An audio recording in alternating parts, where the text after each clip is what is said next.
ये इस तरफ है, ये अब इस तरफ इधर आके बिल्कुल ऊपर आ गई है।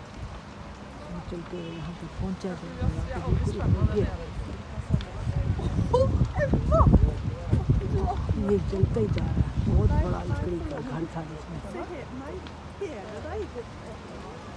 कैसे जल रहा है, दरिया के ऊपर पानी, नीचे ऊपर आग जल रही है।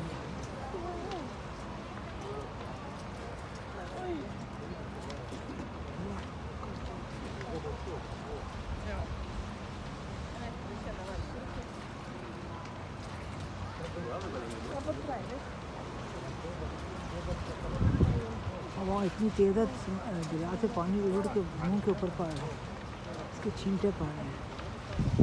आग नहीं